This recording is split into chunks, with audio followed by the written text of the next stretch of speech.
Hello, good morning, dear students.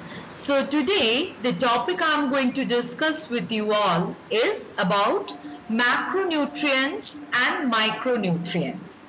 Now, firstly, we need to know why do we need nutrients in our body.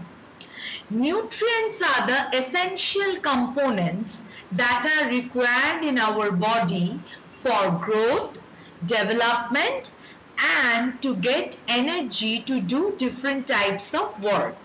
So now this nutrition is further divided into two types, that is macro and micro. Now let's see what is the basic difference between macro and micronutrients.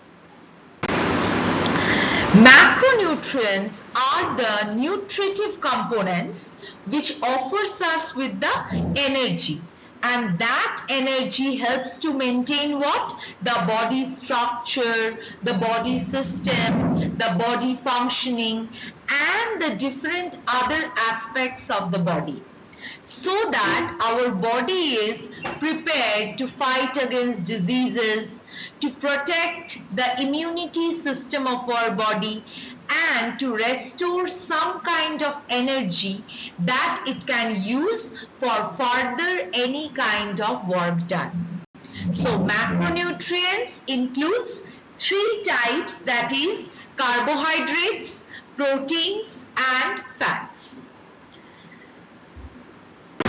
Next, here you can see in this vast category of macronutrients, they consist of the proteins, carbohydrates, and fats.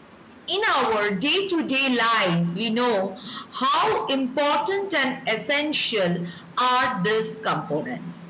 Like in carbohydrates, we often eat the rice, wheat, maize, any kind of sugar containing substances, then any kind of fruits. So everything includes within that carbs or the carbohydrate part. Now coming to the protein part. Protein comprises of various types of animals and plant proteins. So in animal proteins you can see the meat, fish, flesh, fats, all these things are included, and in plant protein there are pulses, legumes which are very high protein content, and they are very useful. Next is fats. We often come across these terms that we can get obese by eating fats, but we have to remember this, that fat is also a very essential component and an essential macronutrient in our body. So in our diet or meal, it is always necessary to incorporate some amount of fat. So that fat comes from oil, ghee, butter, or any kind of oily substances, but the proportion and the quantity should be limited. Next, going to the micronutrients. Nowadays, in our modern lifestyle, we often lack a lot of micronutrients. But we are confused. What are these micronutrients? These micronutrients are basically the vitamins and minerals that our body needs, maybe in a small amount, but it should be significant enough. Nowadays, we often see that people are suffering from vitamin D, and we are also having several capsules to replenish the vitamin D. Why? Because vitamin D is a very essential component, and that leads to different type of disorders in our body and may lead to various types of pain problems in our body. So thereby the physicians or doctors, they often suggest us to consume vitamin D capsule. Similarly, this was just an example cited to you. Other essential plant nutrients that I mentioned are boron, zinc, manganese, iron, copper, molybdenum, chlorine. So these are the 7 essential plant elements. So is the various types of macronutrients we can see.